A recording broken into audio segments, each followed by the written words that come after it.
Okay, last one. Good.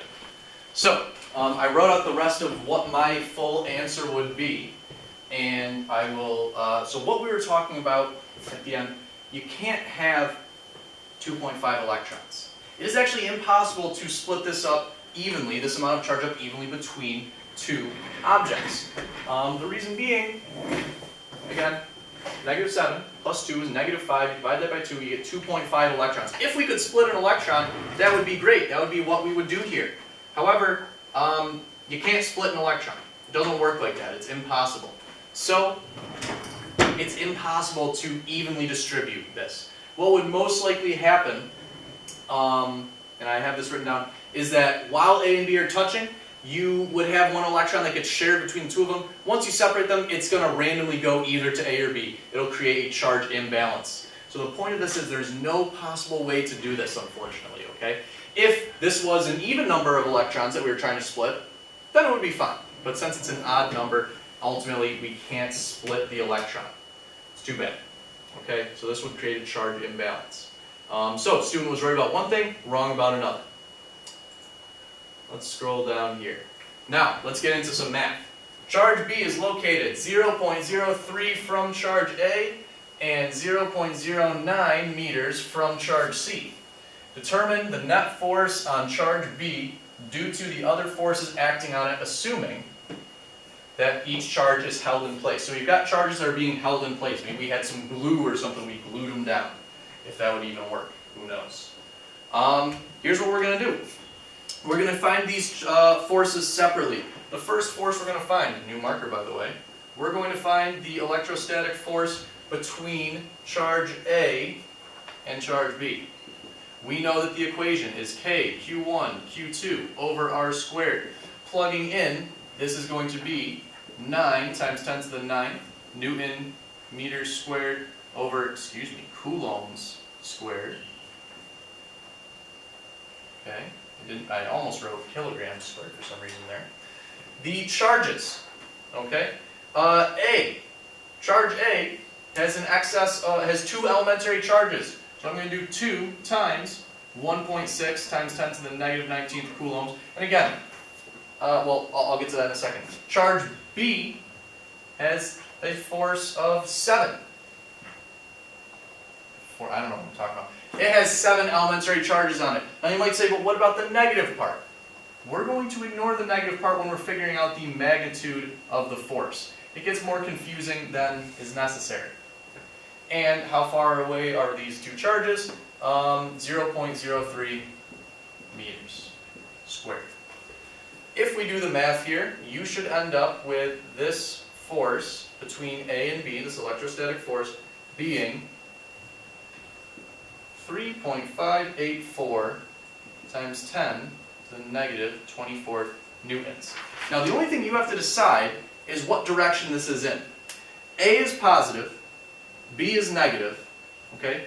We want the forces, we want the force that is acting, let's see, determine the net force on charge B due to the other forces acting on it. So from charge A, we're going to get a force on B that is attracting it towards charge A. That means that this force is to the left.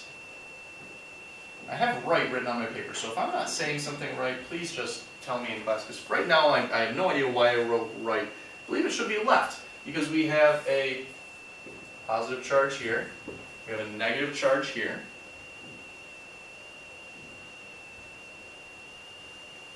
and they should be pulled towards each other. So B should be pulled towards A. That's a leftward force. I'm pretty sure I'm right. Okay. Now, also, okay, so I'm gonna say that it is to the left. Okay, this is pulling it to the left. Now, also, we have another force on B from charge C. We can figure out the magnitude of that force. The only difference with charge C is that one of the charges is different. We still have charge B, which is 7 times 10, 7 elementary charges, so 7 times 1.6 times 10 to the -19th C coulombs. The other charge, charge C, has a magnitude of positive 8. So we do 8 times 10 to the negative, oh my gosh. This is the worst one. I'm trying to hurry, that's why. 8 times 1.6 times 10 to the negative 19th coulombs. B and C are 0.09 meters apart. There we go. If we figure out the magnitude of this force, it is 1.593 times 10 to the negative 24th newtons. And this force would try to draw B inward, towards it, to the right. Okay? So, very clearly, we have one force to the left, one force to the right. I'm going to change these right now. I don't know why they said that. That is very disturbing to me. And of course, I hope I'm not wrong. I hope I'm not embarrassing myself on camera, but, I probably am. Okay, so we have one force to the left, one force to the right. If we want the net force, that means we have to subtract these forces. F net, I guess you could say in the x direction, is FE, let's make sure our answer ends up being positive. AB minus FE BC. So I guess we're saying that left is positive. If we plug in 3.584 times 10 to the negative 24th newtons minus 1.593 times 10 to the negative 24th newtons.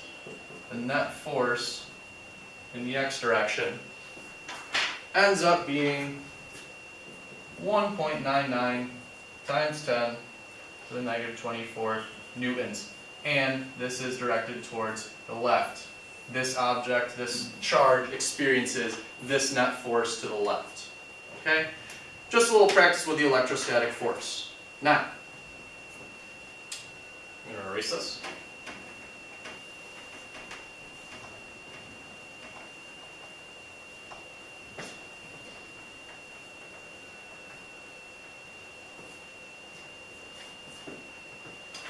Okay, determine the acceleration of charge B. Very easy question. Determine the acceleration of charge B if it is released from its current position. Include both magnitude and direction.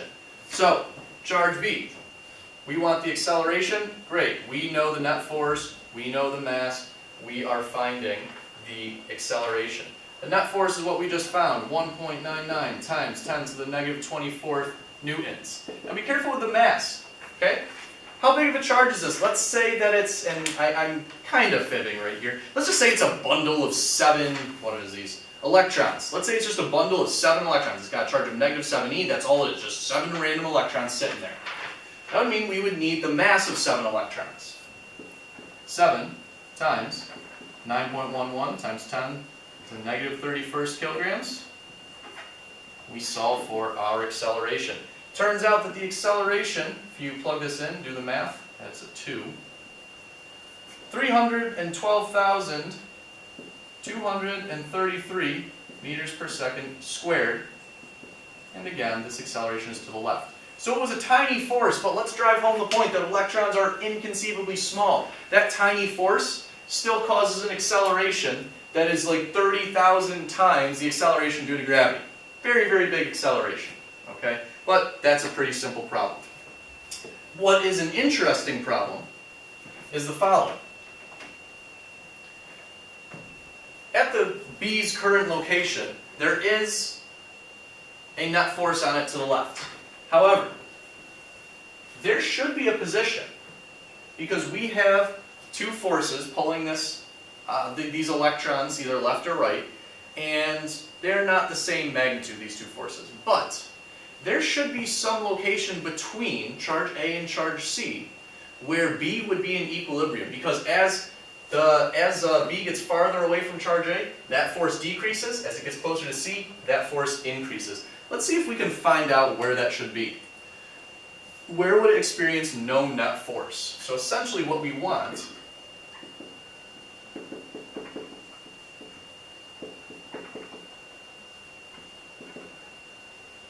want it to be, the net force to be 0. Which means these two forces have to equal each other. FEAB equals FEBC. Now let's do some math. Let's do some algebra to determine this. Let's see here. I know that this force, I already had it, was K, Q, and I'm going to dispense with 1s and 2s. I'm going to label it A and B because it's charge A and charge B, and the distance that we're talking about is the distance RAB squared. K, QB gets a QC over RBC squared. Now right away we can cancel some stuff out. There are K's on both sides of this equation. Cancel, cancel. There are QB's, okay? The charge of B is present in both of these equations. Cancel, cancel. So what we're left with is charge of A over RAB squared equals QC RBC squared. Now right now this might not look like, how are you going to find the distance between them? We have some reference points. We're saying charge A is located at 0 meters and charge C is located at 0.12 meters. Where on this axis between them, so somewhere from 0 to 0.12, would charge B have to be located so it experiences no net force? So this is interesting. Here's a neat little mathematical trick we can do. Let's let the distance between A and B, this hypothetical distance where B is in equilibrium, let's let that be x. And okay, so here's 0 meters, here's 0.2 meters. Let's say hypothetically here is, here's a spot. Let's say that this is x. Well, if this is x, this has to be the remainder, okay, of this whole distance. The whole distance is 0.12. This is x. This is 0.12 minus x. So let's let RBC be 0.12 minus x. Now that's going to lead to some substitution that we can make. We have, let's see, QA, that is 2 elementary charges. So 2e, and RAB we're defining as x, so we're going to have x squared, equals QC, if you look on the front, is 8 elementary charges, 8e. And then we have 0.12 minus x, that whole thing has to get squared. Okay? We see some more stuff we can cancel out. Cancel the e, cancel the e. I'll put a 4 here instead, and this is really a 1. And let's cross multiply. Okay, let's get rid of this fraction. So we're going to end up with, I guess this is in meters, I should put, squared equals 4x squared. We need to factor this. 0.12 times 0.12 is 0.0144 minus, I'm adding these terms together, negative 24x plus x squared equals 4x squared. Let's get everything over onto the other side. We're going to end up with 0 equals 4x squared plus 0.24x minus 0.0144. Hopefully it's kind of obvious. Oh, geez, I'm sorry. That's what should be 3. Bad at math today. Hopefully it should be kind of obvious. We need to use the, not Pythagorean theorem, the quadratic formula in order to solve this. Okay, we're solving for x. Hopefully you know the quadratic formula. Negative b plus or minus the square root, b squared minus 4ac, all over 2a. I'm going to dispense with plugging. Do I want to? No, I'll plug in. It's fine. It's not a big deal. Okay? So, negative 24 meters plus or minus the square root. 0.24, it's not meters, 0.24 squared minus 4 times 3 times negative 0.0144 all over 2 times 3.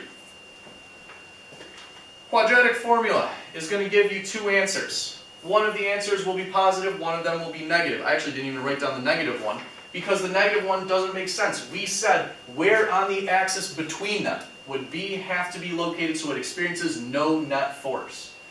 Between them, from 0 to 0.12, must be a positive number.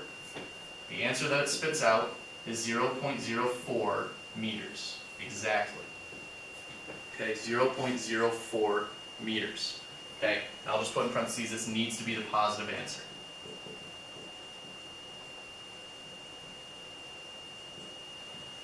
That's probably the most involved electrostatics is going to get, to be very honest. That's a pretty tough question. Okay, that's pretty difficult. I'm just checking the time here. Alright, I'm going to run out in like a minute. Oh, that's too bad. So here's what we're going to do. I'll actually stop this, and on Monday I'm going to assume, and I really hope so, that you have watched all of these, okay? It's like an hour of your time. You don't have anything to do Friday. Watch them, okay? Watch them and try some of the homework. I will do this last question, or the last two questions in class. We'll take 15 minutes to discuss them. The last one is trivial, almost. The second to last one is an interesting extension, and it's, I will need a little bit of time to talk about that. On Monday, after that, we will go right into circuits, okay? And we'll be doing in-class lecture notes on circuits, all right? Circuits are a big step up. Electrostatics, on the other hand, I covered the whole thing in a little over 75 minutes. Thank you for watching, and have a nice night.